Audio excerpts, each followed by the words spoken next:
பேசுவோம். கர்த்தர் ஸ்தோத்திரம் உண்டாவதாக. நம்ம மூலவியாதி பற்றி பார்க்க போன எபிசோடில் இப்போ கர்த்தர் நல்லவர் என்பதை ருசித்து பாருங்கள்.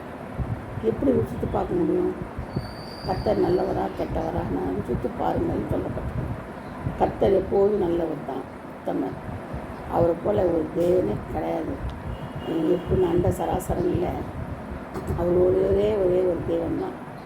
எல்லாவற்றுக்கும் மதம், இன, மொழி, ஜாதி வேதமற்று மனிதனை படைத்த ஒரே கடவுள் இயேசு கிறிஸ்து மட்டும்தான். அப்போ அவர் நல்லவராக தானே இருப்பார்.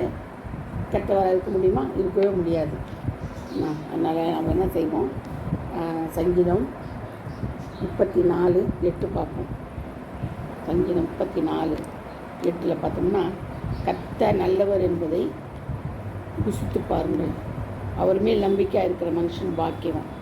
ஃபஸ்ட்டு என்ன சொல்லுது பார்த்தீங்களா? நம்ம என்ன செய்யணுமா? அவர் மேலே நம்பிக்கையாக இருக்கணுமா? அந்த மனுஷன் தான் யார்? பாக்கியவன். அப்போ நம்பிக்கையாக இருக்கிறதுனால தான் நம்ம அவரை ருசித்து பார்க்க முடியும். நம்ம எந்தெந்த நேரத்தில் நம்ம ருசித்து பார்க்குறோன்னா, நம்ம ஆபத்து நாளில் நம்ம கர்த்தரை நோக்கி கூப்பிடுறோம் இல்லையா? அப்போ நம்மளை என்ன செய்கிறாரு?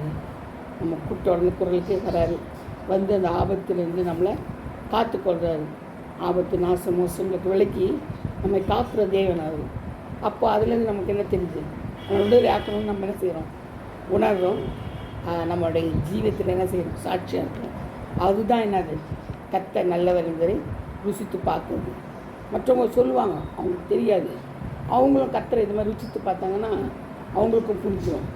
ஐயோ, இப்படிதான் ருசித்து பார்க்கணும் போகிறது அப்படின்னு. ஆனால் இந்த வாழ்க்கையில் அவரை கொண்டாடணும், சொந்தமாக கொண்டாடணும். சகோதரனா, சகோதரியா, தகப்பனா, தாயா, உற்றார் உறவினரா, நண்பனா, சிநேகிதனா, எல்லாவற்றுக்கும் அவர் என்ன செய்யணும்? நம்ம முன்னெந்திரிச்சு கொண்டு வந்து வாழ்க்கையில் வச்சோம்னா, நம்ம இறுதியில் வச்சோம்னா தான் அதுதான் என்னது? அப்போ தான் நம்ம அவரை ருசித்து பார்க்க முடியும். ஒவ்வொரு காரியங்களிலும் நம்ம அவரை ருசித்து பார்க்க முடியும். சிங்கக்குட்டிகள் காய்ச்சடைந்து பட்டினியாக இருக்கும். கத்தரித்தவர்களுக்கு ஒரு நன்மையும் குறையப்படாது. வாயில் சொல்லிடலாம், ஒரு நன்மையும் குறையப்படாதுன்னு. அப்போ நம்ம அதை என்ன செய்யணும்? அபியாசப்படுத்தணும். நம்ம பார்க்கணும், நமக்கு என்ன நன்மை குறையப்படுதா. அப்போ என்ன செய்யணும்? கத்தரை நோக்கி, ஆண்டவரே எனக்கு இந்த குறைப்பா, எனக்கு விடுவித்தாங்க, விடுவீங்க, இந்த குறையிலேருந்து எனக்கு நிவர்த்தித்தாங்கன்னு சொல்லும்போது அதுலேருந்து கத்தர் என்ன செய்கிற ஜெபத்தை கேட்டு நம்மளை விடுதலையாக்குறாரு. அதுதான் என்னது? கத்தரை ருசித்து பார்க்குறது. வாழ்க்கையில் அவரை அபியாசப்படுத்தி நமக்குள்ளே ஒத்தராக ஒன்று ஊன் உடல் பொருள் ஆவியாக அவரை பார்க்கறது தான் ருசித்து பார்க்குறது. அவருக்கு செவி கொடுக்கறது மட்டும் இல்லை, கர்த்தருக்கு பயப்படுறது உங்களுக்கு போதிக்கும். கர்த்தருக்கு பயப்படணும், கர்த்தருக்கு பயப்படணும். பூமியின் குடிகள்லாம் செய்யலாம், கர்த்தருக்கே நடுங்குதான். இப்போ முழங்கால் யாவும் முடங்குமா? அப்போ இதெல்லாம் என்னது? இதெல்லாம் தானது அவர் ருசி பார்க்குறது. நம்ம அப்படி செய்கிறோமா இல்லையா? அதான் முக்கியம். ரெண்டாவது, தீமை விட்டு விலகி நன்மை செய், சமாதானத்தை தேடி அதை தொடர்ந்து கொள்ளுன்னு வேதம் சொல்லுது. அப்போது தீமை விட்டு விலகி நன்மை செய்தோம்னா அதுலேருந்து நம்ம என்ன செய்வோம்? கர்த்தரை ருசி பார்க்கணும். அப்போ நம்ம நன்மை செய்தோம்னா நம்மளுக்கு என்ன செய்வார்? நம்மளுக்கு ஆண்டவர் தலைமுறைதோடு நன்மை செய்வார். அவரை மறுதளிக்காமல் நம்ம என்ன செய்வோம்? அவருக்கு சாட்சியாக ஜீவிச்சா, தீமை விட்டு விலகி நன்மை செய்தால், சமாதானத்தை தேடி அதை தொடர்ந்து பிடித்து கொண்டால், அதுதான் என்னது?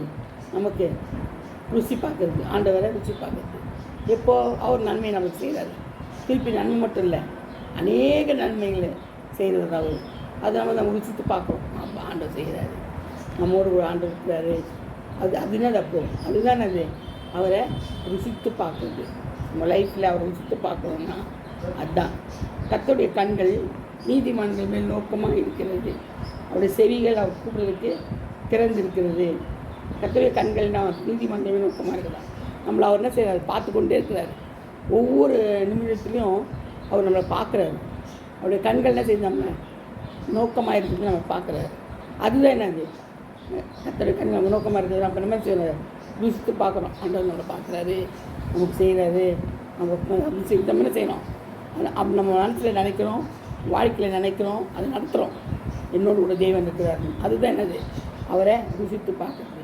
கர்த்தர் தாமே இந்த வார்த்தைகள் எல்லாத்தையும் ஆசீர்வதிப்பாராக. ஆமென். டெய்லியாக பேசலாம். God bless you all.